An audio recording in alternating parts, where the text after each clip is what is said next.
Hello, my future math champions. This is Preeti Yadav, your maths की ma'am. Welcomes you all to maths की class. हाँ जी बच्चों, कैसे हैं आप सभी? I hope आप सब बहुत अच्छे होंगे, सुरक्षित होंगे, अपने घर पर होंगे और आपकी पढ़ाई भी बहुत अच्छी चल रही होगी. तो आज इस वीडियो में हम स्टार्ट करने वाले हैं क्लास 8 के chapter number 3, that is understanding quadrilaterals. आज इस वीडियो में हम इस चैप्टर का इंट्रोडक्शन देखेंगे, ओवरव्यू देखेंगे कि हम इस चैप्टर में पढ़ने क्या क्या वाले हैं. तो आइए स्टार्ट करते हैं इंट्रोडक्शन को बिना किसी देर. सबसे पहले कुछ डेफिनेशंस है हमारे पास, आइए उनको समझते हैं. आपकी कंसेप्ट उनसे क्लियर होंगे, ठीक है, कि हम इस चैप्टर में पढ़ने क्या क्या वाले, तुम्हें वो समझ आ जाएगा. सबसे पहले प्लेन सरफेस. प्लेन सरफेस क्या होता है? जैसे ये ब्लैक बोर्ड है, it is a plane surface. फर्श है नीचे, it is a plane surface. तो a two dimensional and a perfectly flat surface which extends in all direction. Two dimensional होना चाहिए, मतलब उसकी सिर्फ दो तरह की साइड होनी चाहिए, एक जैसे लेंथ हो गई, एक ब्रेड्थ हो गई. इस तरह से सिर्फ टू डायमेंशनल होना चाहिए, जिसको किसी भी डायरेक्शन में कितना भी बढ़ा सकते हैं. इधर भी एक्सटेंड कर लो, इधर भी कर लो, इधर भी कर लो, किधर की भी तरफ हम उसको कितना भी एक्सटेंड कर सकते हैं. That is your plane surface. ठीक है. नेक्स्ट, प्लेन कर्व क्या होता है? Curve which we get by joining the number of points but without lifting your pencil. For example, आपके पास ये सारे पॉइंट्स हैं, ऐसे ऐसे नंबर ऑफ पॉइंट्स हैं. अब इनको आप ज्वाइन कर रहे हो ऐसे, पर बिना अपनी पेंसिल को उठाए. मैंने अपना मार्कर नहीं उठाया, मैंने एक ही बार में ऐसे अपना कर्व बना दिया. तो this is your plane curve, जिसमें पेंसिल को बिना उठाए हम कर्व को ज्वाइन कर दे, नंबर ऑफ पॉइंट्स को ज्वाइन कर दे बिना पेंसिल उठाए. That is your plane curve. ठीक है. अब प्लेन कर्व तुम्हारे दो तरह के होते हैं, एक ओपन और एक क्लोज. ओपन क्या होता है? जिसमें स्टार्टिंग पॉइंट और एंडिंग पॉइंट सेम नहीं हो. क्लोज क्या होता है? जिसमें स्टार्टिंग पॉइंट और एंडिंग पॉइंट दोनों सेम हो. फॉर एग्जांपल, जैसे ये है, इसको मैंने यहां से स्टार्ट करा इस कर्व को, ये मैं गई ऐसे ऐसे ऐसे और मैं यहां आकर खत्म हुई. ये मेरा स्टार्टिंग पॉइंट था, ये मेरा एंडिंग पॉइंट है. क्या दोनों पॉइंट सेम है? नहीं, दोनों अलग अलग है. इसका मतलब ये कैसा है? ओपन कर्व है. ठीक है. इसी में यहां से मैंने अपना स्टार्ट करा बनाना, ये मैंने ऐसे गई, फिर ऐसे ऐसे ऐसे, मैं अपने स्टार्टिंग पॉइंट पे ही दोबारा वापस आ गई. मतलब स्टार्टिंग और एंडिंग पॉइंट दोनों सेम है. इसका मतलब ये कैसा कर्व है? क्लोज्ड कर्व है. समझ में आया? प्लेन कर्व क्या होता है? बिना पेंसिल उठाए बन जाए. और इसके टाइप दो तरह के होते हैं, open and close. Next is your polygon. Polygon क्या होता है?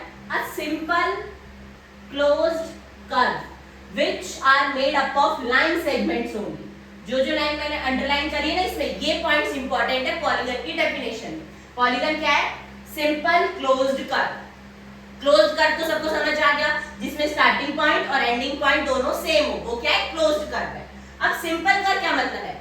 जो अपने आप को कभी कट ना करे. ठीक है. फॉर एग्जांपल, ये कर्व क्या अपने आप को कट कर रहा है? नहीं कर रहा. वहीं पे ये वाला कर्व अपने आप को ऐसे यहाँ पे कट कर रहा है, तो ये सिंपल नहीं है. This is your complex curve. ये सिंपल हो गया क्योंकि ये अपने आप को कट नहीं कर रहा है. तो सिंपल का मतलब क्या होता है? जो अपने आप को कट ना करे. तो पॉलीगन क्या है? A simple closed curve. Simple मतलब जो अपने आप को कट ना करे.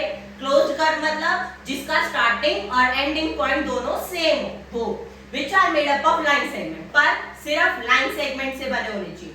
ऐसे तुम आधा टेढ़ा कुछ भी कर्व नहीं बना सकते. Made up of line segments only, that is your polygon. ठीक है. अब जैसे ये ट्रायंगल हो गया, ये एक पॉलीगन हो गया. ठीक है. तो ये तुम्हारे पॉलीगन है. एक तो सिंपल क्लोज्ड है, अपने आप को कट नहीं कर रहे. दूसरा लाइन सेगमेंट की मदद से बने हुए, कहीं भी ऐसा कुछ कर्व नहीं आ रहा. तो ये पॉलीगन नहीं है. This is not a polygon, this is your polygon. ठीक है. तो जिसमें 3 साइड्स होती है उस पॉलीगन को हम ट्रायंगल बोलते हैं. जिसमें 4 साइड्स होती है उसको क्वाड्रिलेटरल बोलते हैं. इस चैप्टर में हम ये क्वाड्रिलेटरल के बारे में ही पढ़ने वाले हैं. ठीक है. 5 वाले को पेंटागन, 6 वाले को हेक्सागन, 7 वाले को हेप्टागन, 8 वाले को ऑक्टागन, 9 वाले को नोनागन एंड 10 वाले को डेकागन बोलते हैं. ठीक है. तो ये जो तुम आज तक शेप्स पढ़ते आए हो, ये तुम्हारी पॉलीगन्स के अंडर ही आती है. पॉलीगन क्या है? Simple closed curve made up of line segments. अब तुम्हारे पॉलीगन भी दो तरह के होते हैं, कॉन्वेक्स एंड कॉनकेव. आइए. हाँ जी. तो आगे बढ़ते अपने इंट्रोडक्शन में ही हमने क्या पढ़ा था? पॉलीगन्स पढ़ा था. अब पॉलीगन्स के टाइप्स पढ़ने. पॉलीगन्स तुम्हारे 4 तरीके के हैं, concave polygon, convex polygon, regular polygon and the last but not the least irregular polygon. तो convex polygon क्या होते हैं? Polygon which have diagonals inside the figure. अब एक चीज नहीं आई है, diagonals. ये diagonals क्या बला है मैम? देखो तुम्हारे पास जैसे कोई भी फिगर है, इसमें ये जो पॉइंट्स हैं इनको हम क्या बोलते हैं? वर्टिसेस. क्या बोलते हैं इनको? हम वर्टेक्स बोलते हैं. तो एक वर्टेक्स और उसके सामने वाली वर्टेक्स को जो लाइन ज्वाइन करती है उसी को हम क्या बोलते हैं? डायगोनल. जैसे ये वर्टेक्स है, इसके सामने ये वाली वर्टेक्स है, ये लाइन इनको ज्वाइन कर रही है, तो ये क्या ये लाइन क्या बन गई तुम्हारी? डायगोनल बन गई. ऐसे ये वाली वर्टेक्स है, इसके सामने वाली वर्टेक्स को जो लाइन ज्वाइन कर रही है वो क्या बन गई? डायगोनल्स. तो इस फिगर में कितने डायगोनल्स है? 2 डायगोनल्स है. ठीक है. तो कन्वेक्स करो, कन्वेक्स पॉलीगन क्या होता है? जिसमें डायगोनल्स इनसाइड द फिगर बने. ठीक है, फिगर के अंदर बने, बाहर ना बने. देखो जैसे ये फिगर है, इसमें एक वर्टेक्स ये हो गई, एक ये हो गई, एक ये और एक ये.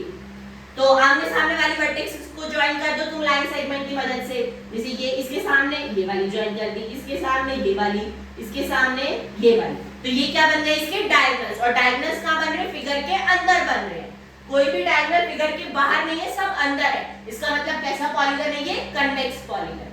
ऐसे ये वर्टेक्स, ये वर्टेक्स, ये वर्टेक्स और ये वर्टेक्स, इन दोनों को ज्वाइन कर दो, इन दोनों को ज्वाइन कर दो. डायगोनल्स कहां बन रहे हैं? फिगर के अंदर बन रहे हैं. ठीक है. तो ये कैसी है? कन्वेक्स पॉलीगन है. नेक्स्ट कॉन्केव पॉलीगन, वो पॉलीगन जिसमें डायगोनल्स फिगर के बाहर बने, अंदर ना बने. मतलब अंदर भी बन सकते हैं पर बाहर भी बनेंगे. ठीक है. वो होते हैं तुम्हारे कॉन्केव पॉलीगन. देखो जैसे इस फिगर में वर्टेक्स कौन कौन सी? एक ये, this one and this one. तो आमने सामने वाली ये, इनको ज्वाइन कर दो. आमने सामने वाली ये, इनको ज्वाइन कर दो. और एक अंदर भी बन रही है. ठीक है. पर डायगोनल तुम्हारे बाहर भी बन रहे हैं फिगर के, क्योंकि आमने सामने वाली वर्टेक्स ज्वाइन करनी है डायगोनल्स के लिए. तो और जो कि बाहर बन रहे हैं डायगोनल्स, इसका मतलब कैसा पॉलीगन है? ये concave polygon.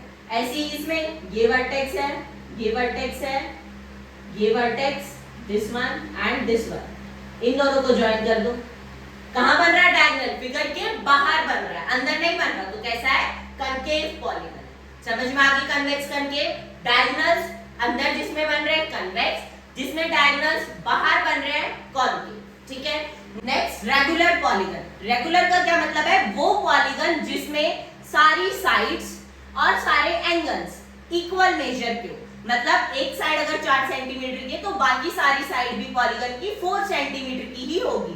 That is your regular polygon. Example ले लो. इसमें जैसे ये ट्रायंगल है, तीनों की तीनों साइड तुम्हारी 6 सेंटीमीटर की है, और जिस ट्रायंगल में सारी साइड इक्वल होती है उसको हम क्या बोलते हैं? Equilateral triangle. तो equilateral triangle is your regular polygon. ठीक है. ऐसी स्क्वायर सारी साइड्स इक्वल होती है, ये भी क्या है? एक रेगुलर पॉलीगन है. ठीक है. इररेगुलर पॉलीगन इसका उल्टा, जिसमें साइड्स तुम्हारी डिफरेंट लेंथ की हो और एंगल भी तुम्हारे डिफरेंट मेजर के हो. ठीक है. जैसे कि ले ली तुमने, ये ट्रायंगल है, तीनों की तीनों साइड अलग है, 6, 3, 4 अलग लेंथ है तीनों साइड्स की. तो ये कैसे ट्रायंगल है? स्केल एंड ट्रायंगल है, जो कि इररेगुलर पॉलीगन है. ऐसे ही रेक्टेंगल सिर्फ आमने सामने वाली साइड बराबर होती है, चारों बराबर नहीं होती है. तो ये भी कैसा है? Irregular polygon. समझ में आ गया? चारों टाइप समझ में आए पॉलीगन्स के. यहाँ पे तुम्हारा सिर्फ आधा चैप्टर ओवर होता है. अब 2-3 टॉपिक्स और हैं. आइए तो बढ़ते हैं अपने अगले टॉपिक की तरफ. अगला टॉपिक, अगली प्रॉपर्टी क्या है? Sum of measure of all exterior angles of a polygon is 360 degree. इसका मतलब तुम्हारे पास कोई भी पॉलीगन है. पॉलीगन क्या होता है? सिंपल क्लोज्ड कर्व जो सिर्फ लाइन सेगमेंट से बना हो. जैसे कि ट्रायंगल हो गया, क्वाड्रिलेटरल हो गया, रेक्टागन, हेक्सागन, ऑक्टागन, नॉनागन, डेकागन, व्हाटएवर. ठीक है. तो कोई भी पॉलीगन, चाहे वो रेगुलर हो चाहे वो इररेगुलर हो, मतलब साइड्स तुम्हारी बेशक सेम हो या फिर डिफरेंट लेंथ की हो, कोई फर्क नहीं पड़ता उस चीज से. तुम्हारे सारे एक्सटीरियर एंगल्स का मतलब बाहर वाले एंगल्स. जैसे तुम्हारे पास ये ट्रायंगल है, दिस वन. ठीक है. इसकी साइड को मैं आगे ऐसे प्रोड्यूस कर दूं, इधर इसको प्रोड्यूस कर दूं और इधर इसको प्रोड्यूस कर दूं. तो ये एक एक्सटीरियर एंगल बन गया, ये एक एक्सटीरियर एंगल बन गया और एक ये एक्सटीरियर एंगल बन गया. तो एंगल ये 1, ये एंगल 2, ये एंगल 3। तो सारे एक्सटीरियर एंगल्स का सम कितना होगा 360 डिग्री, चाहे वो तुम्हारा रेगुलर पॉलीगन हो चाहे वो इरेगुलर पॉलीगन हो, दोनों में ही एक्सटीरियर एंगल्स का सम 360 डिग्री होगा। ये प्रॉपर्टी तुम्हें याद रखनी है। इसका मतलब angle 1 plus angle 2 plus angle 3 equals to 360 degree.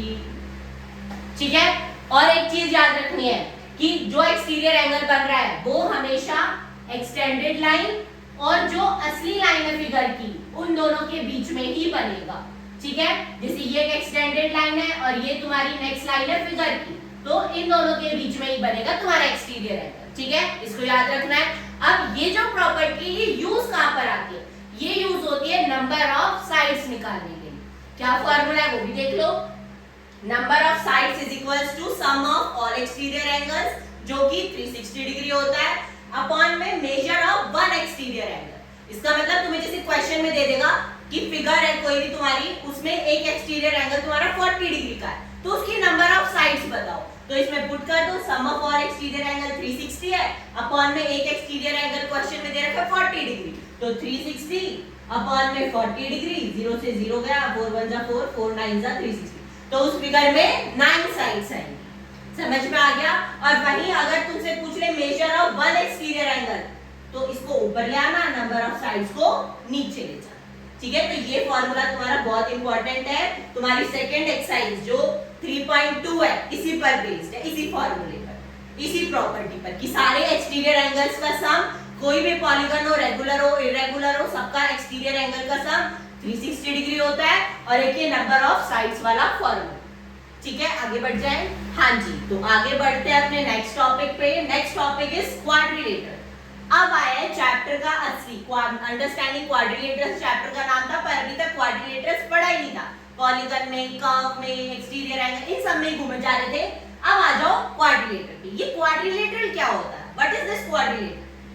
Quadrilateral कुछ नहीं है, सिर्फ वो फिगर जो 4 साइड, 4 एंगल्स और 4 वर्टिसेस से मिलकर बनी। ठीक है, any closed polygon, closed polygon मतलब जहां से स्टार्ट हुआ है कोई भी फिगर वहीं पर आकर खत्म हो रहा है। ठीक है, और पॉलीगन मतलब made up of line segment. तो कोई भी क्लोज पॉलीगन विद 4 साइड्स, जिसमें 4 साइड्स हो, 4 एंगल्स हो और 4 ही वर्टिसेस हो, दैट इज योर क्वाड्रिलेटर। और याद रखना any closed polygon, closed polygon होना चाहिए। ठीक है, उस तरीके को पॉलीगन को हम क्या बोलते हैं, क्वाड्रिलेटर। अब ये क्वाड्रिलेटर तुम्हारा रेगुलर भी हो सकता है, इरेगुलर भी हो सकता है। इसका मतलब इसमें नंबर मतलब चारों साइड्स इक्वल लेंथ की भी हो सकती है और अनइक्वल लेंथ की भी हो सकती है। जैसे ये फिगर बना दी, एक side, 2 side, 3 side, 4 side, 1 2 3 4 side, 1 2 3 4 side, तो ये सब क्या है, क्वाड्रिलेटर है। जरूरी नहीं है सारी साइड इक्वल लेंथ की हो, हो भी सकता है सारी साइड इक्वल लेंथ की हो, तो रेगुलर भी हो सकता है, इरेगुलर भी हो सकता है। ठीक है, समझ आया। Next, angle sum property of quadrilateral. Angle sum property क्या होती है कि उसके इंटीरियर या एक्सटीरियर कोई भी एंगल्स का सम कितना है।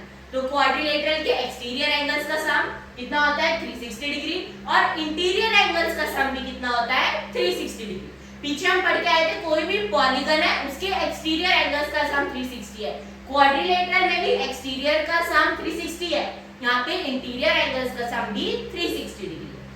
समझ में आया क्वाड्रिलेटरल क्या है, जो कोई भी फिगर जो 4 साइड, 4 एंगल और 4 वर्टिसेस से मिलकर बनी हो, that is your quadrilateral. Example square हो गया, रोम्बस हो गया, parallelogram, trapezium, rectangle, all these are quadrilateral. तो आइए अब जो मैंने आपको शेप्स बताई है, trapezium, square, parallelogram, rectangle, rhombus, kite, इन सब के बारे में पढ़ते हैं, इनकी प्रॉपर्टीज के बारे में। हाँ जी, तो नेक्स्ट बढ़ते हैं अपने काइंड्स ऑफ क्वाड्रिलेटर की तरफ। इस चैप्टर का लास्ट टॉपिक है क्वाड्रिलेटरल के काइंड्स की, कौन-कौन से क्वाड्रिलेटरल हम इस चैप्टर में पढ़ने वाले हैं। तो सबसे पहला है ट्रेपेजियम। ट्रेपेजियम क्या होता है, it has one pair of parallel sides.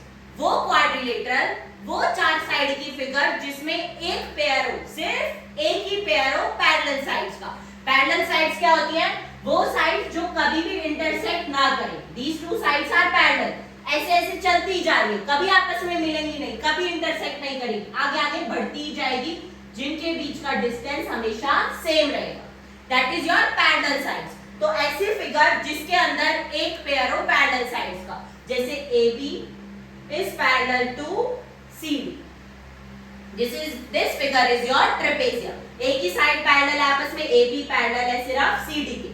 ये दोनों साइड हमेशा आगे ऐसे बढ़ती जाएंगी, कभी इंटरसेक्ट नहीं करेगी, ठीक है। Next is your kite. Kite क्या होती है? If two pair of adjacent sides are equal then it is a kite. अब इसमें एडजेसेंट साइड एक नया टॉपिक आया। एडजेसेंट साइड्स क्या होता है? फॉर एग्जांपल तुम्हारे पास कोई फिगर है, मान लो ये, ठीक है, स्क्वायर है, ए बी सी डी इसका नाम दे दिया। अब एडजेसेंट का मतलब क्या होता है? साथ साथ वाली। जैसे ए बी है, ए बी के साथ कौन कौन सी साइड है? बी सी और ए डी। तो ए बी किसके एडजेसेंट है? बी सी के और ए डी के। ऐसे ही बी सी साइड है, किस किस के साथ जुड़ी हुई है? एक सी डी के साथ और एक बी ए के साथ। तो ये बी सी के एडजेसेंट कौन सी है? बी ए और सी डी। इस तरह से एडजेसेंट का मतलब साथ साथ वाली, ऐसे लिख लो, साथ साथ वाली मतलब जो जुड़ी हुई हो, that is your adjacent sides, ठीक है। तो काइट क्या है? जिसमें दो पेयर हो एडजेसेंट साइड के और वो इक्वल, ठीक है। ऐसे क्वाड्रिलेटरल, ऐसा फिगर, ऐसी चार साइड की फिगर जिसके अंदर तुम्हें दो पेयर मिल जाए इक्वल एडजेसेंट साइड्स के। जैसे तुम्हारे पास ये फिगर है, दिस इज योर काइट। इसमें ए बी जो है उसके एडजेसेंट कौन सी है? ए डी है और बी सी है, पर इक्वल कौन कौन सी है? ए बी और ए डी। ये दोनों इक्वल है और दोनों कैसी साइड्स है? एडजेसेंट साइड्स है, ठीक है। नेक्स्ट बी सी इससे जुड़ी हुई कौन सी है? सी डी जुड़ी हुई है इसके साथ, एडजेसेंट साइड है, और ये दोनों आपस में इक्वल है। जिन पे ऐसे सिंगल लाइन लगी है वो आपस में इक्वल है, जिन पे ऐसे डबल लाइन लगी है वो आपस में इक्वल है, ठीक है। तो A B equals to A D and B C equals to C D. This is your kite, जिसमें दो पेयर मिल जाए एडजेसेंट साइड्स के जो आपस में इक्वल, वो तुम्हारी काइट होती है। प्रॉपर्टीज क्या है?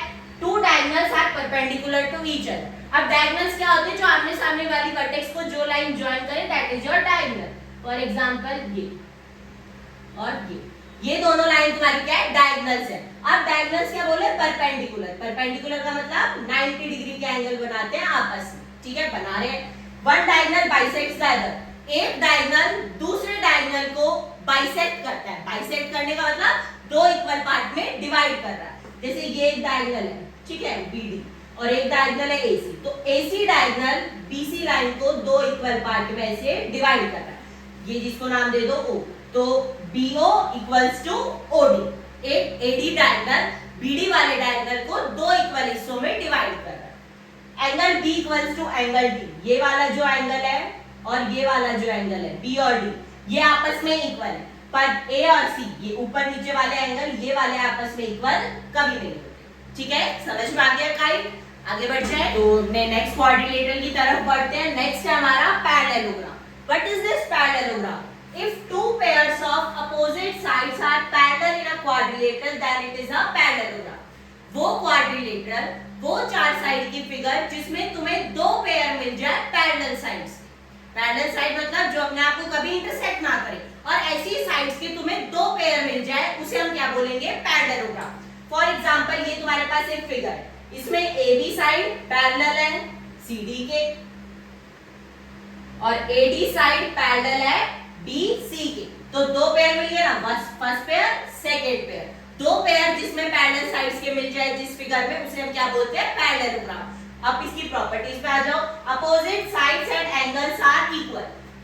पैरेललोग्राम की अपोजिट साइड्स, अपोजिट साइड मतलब आमने सामने वाली साइड्स, ये वाली साइड और ये वाली साइड आपस में इक्वल है। ये दोनों साइड आपस में इक्वल है। और अपोजिट एंगल्स, ये वाला एंगल इसके इक्वल, ये वाला एंगल इस वाले एंगल के इक्वल, आमने सामने वाले एंगल्स भी इक्वल है, उसे हम क्या बोलते हैं? Parallelogram. Next, two diagonal bisect each other. Diagonals क्या होते हैं? जो एक वर्टेक्स को दूसरी वर्टेक्स से जॉइन कर, ये दोनों डायगोनल्स आपस में बाइसेक्ट करते हैं। बाइसेक्ट करते हैं मतलब दो दो इक्वल पार्ट में डिवाइड कर रहे हैं। ये वाला डायगोनल इसको दो इक्वल पार्ट में डिवाइड कर रहा है, ये वाला डायगोनल इसको दो इक्वल पार्ट्स में डिवाइड कर रहा है। Next, pair of adjacent angles of a parallelogram is supplementary. Adjacent मतलब साथ साथ वाले, जैसे एंगल A और एंगल B एडजेसेंट है, एंगल B और एंगल C एडजेसेंट है। ये एंगल्स सप्लीमेंट्री होते हैं। सप्लीमेंट्री मतलब इनका सम 180 डिग्री होता है। जैसे लिख सकते हैं angle A plus angle B equals to 180 degree. या B प्लस C 180 या C प्लस D 180 या A plus D equals to 180। तो कोई भी एडजेसेंट एंगल्स होंगे, साथ साथ वाले एंगल होंगे, वो सप्लीमेंट्री होंगे। सप्लीमेंट्री का मतलब उनका सम 180 डिग्री होगा। Clear parallelogram. नेक्स्ट पे बढ़ जाए। Next is rhombus. रोम्बस क्या होता है? If a parallelogram has all four sides equal, then it is a rhombus. सबसे पहले तो जो पैरेललोग्राम है वो एक सबसे पहले तो जो रोम्बस है वो एक पैरेललोग्राम भी है। If a parallelogram has all four sides equal, तो वो रोम्बस कहलाएगा। पैरेललोग्राम में क्या होता था? आमने सामने वाली साइड्स क्या होती थी? पैरेलल। इसमें भी होगी वो चीज, और जो प्रॉपर्टीज पैरेललोग्राम की है वो रोम्बस में भी होगी, क्योंकि बोला है इफ अ पैरेललोग्राम, ठीक है। तो जो रोम्बस है वो अपने आप में एक पैरेललोग्राम भी है। एक्स्ट्रा चीज क्या है कि इसकी चारों साइड इक्वल होती है, ये स्क्वायर कहलाएगा। समझ में आया? इसकी ये पैरेलल है, ये इसके ये वाली पैरेलल है इस साइड के, और चारों साइड आपस में इक्वल भी है। ये क्या है? रोम्बस है। प्रॉपर्टीज क्या है? All four sides are equal, चारों साइड इक्वल है। एडजेसेंट एंगल्स आर सप्लीमेंट्री, वही पैरेललोग्राम वाली प्रॉपर्टी है। Opposite side are equal and parallel, वही पैरेललोग्राम वाली प्रॉपर्टी कि अपोजिट साइड पैरेलल है। एक चीज और आ गई कि अपोजिट साइड इक्वल भी है, क्योंकि इसमें तो चारों साइड इक्वल है, तो अपोजिट वाली अपने आप इक्वल हो जाएगी। Diagonal bisect each other at right angle. इसमें क्या था? डायगोनल बाइसेक्ट तो करते हैं, पर राइट एंगल में सिर्फ रोम्बस में करते हैं। राइट एंगल मतलब 90 डिग्री पे बाइसेक्ट करते हैं। यहाँ पे ये यहाँ जो एंगल बनेंगे तुम्हारे वो 90 डिग्री के एंगल बनेंगे, ठीक है। और next diagonal bisect interior angles, जो तुम्हारे अंदर के एंगल्स है। ये जैसे एंगल है, डायगोनल इसको बाइसेक्ट कर रहे हैं। बाइसेक्ट करने का मतलब इस एंगल को दो इक्वल पार्ट में डिवाइड कर रहे हैं तुम्हारे डायगोनल्स। इंटीरियर एंगल मतलब अंदर वाले angle, angle A B C D, इन एंगल्स को डायगोनल्स तुम्हारे बाइसेक्ट कर रहे हैं। समझ में आ गया रोम्बस? आगे बढ़ जाए। हाँ जी, तो बढ़ते हैं अपने अगले क्वाड्रिलेटरल की तरफ। Fifth quadrilateral is rectangle. Rectangle क्या होता है? A parallelogram with equal angles and equal opposite sides. Rectangle जो है वो एक पैरेललोग्राम भी है। जो भी पैरेललोग्राम की प्रॉपर्टीज होंगी वो इसमें भी सेटिस्फाई होंगी, ठीक है।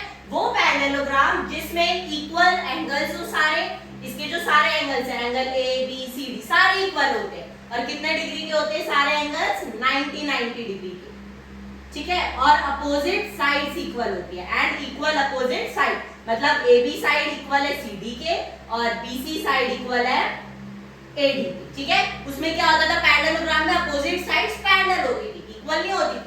इसमें इक्वल होती है। बस एक चीज नहीं ऐड है कि वो पैरेललोग्राम जिसमें सारे एंगल्स इक्वल हो और अपोजिट साइड्स इक्वल हो, ठीक है। That is your rectangle. Properties क्या है? Opposite sides are parallel and equal. जो पैरेललोग्राम की कि अपोजिट साइड पैरेलल है वो इसमें भी हो रही है। और बस एक और है कि अपोजिट साइड इक्वल भी होती है। ऑल एंगल्स आर इक्वल, सारे एंगल इक्वल है 90 डिग्री के। एडजेसेंट एंगल आर सप्लीमेंट्री, वही पैरेललोग्राम की प्रॉपर्टी। एडजेसेंट एंगल मतलब एंगल ए और एंगल बी, एंगल बी और सी, सी और डी, डी और ए, मतलब साथ साथ वाले एंगल्स। वो कैसे होते हैं? सप्लीमेंट्री, मतलब उनका सम 180 होता है। करके देख लो, 90 प्लस 90 180, मतलब सप्लीमेंट्री है। Diagonals are of equal length, जो इसके डायगोनल्स है ये इक्वल लेंथ के होते हैं, मतलब BD इक्वल्स टू AC।